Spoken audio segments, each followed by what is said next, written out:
সেই যশস্বী প্রধানমন্ত্রী যিনি গ্যারান্টিরও গ্যারান্টার, তো তিনি আগামী 17ই এপ্রিল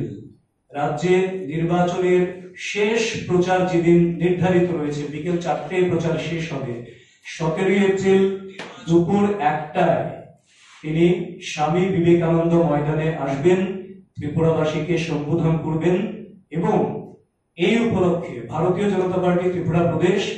গোটা রাজ্যে ব্যাপক উৎসাহ উদ্দীপনা রয়েছে এবং এই জনসভাকে ঐতিহাসিক করে তোলার জন্য, ওনাকে ভব্য স্বাগত করার জন্য এয়ারপোর্ট থেকে শুরু করে একেবারে বিবেকানন্দ ময়দান পর্যন্ত ইতিমধ্যে বিভিন্ন সাব কমিটি তৈরি হয়ে গেছে। সেই কমিটিগুলি কাজ করতে শুরু করে দিয়েছে এবং যদিও ইলেকশন মোমেন্ট, কিন্তু কার্যকর্তারা বিভিন্ন জায়গা থেকে স্বতঃপ্রণোদিত হয়ে বলছেন যে গাড়ি ঘোড়ার ব্যবস্থা না করলেও ওনারা ব্যবস্থা করে আসবেন। কিন্তু এই জনসভাকে ঐতিহাসিক রূপদান করার জন্য ভারতীয় জনতা পার্টির কার্যকর্তা, সমর্থক এবং যারা বিশ্বাস করেন যে মোদিজির কারণে এবং ত্রিপুরাতে মোদিজির আশীর্বাদে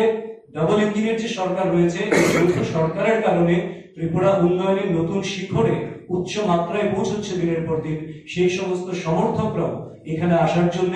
বারবার ওদের প্রত্যয় ব্যক্ত করেছেন। কাজে আমরা আশাবাদী আগামী 17ই এপ্রিল নির্বাচনের শেষ মুহূর্তে যে প্রচার, সেখানে নরেন্দ্র মোদীজি যে জনসভাকে সম্বোধন করবেন, ত্রিপুরাবাসীকে সম্বোধন করবেন, সেটি একটা ঐতিহাসিক জনসভা হবে এবং সেই জনসভা থেকে মোদীজি ত্রিপুরার জন্য আবারও যা বলবেন, অক্ষরে অক্ষরে ত্রিপুরাবাসী আগামী দিনগুলিতেও দেখবেন তার সম্পূর্ণ বাস্তবায়ন হয়েছে।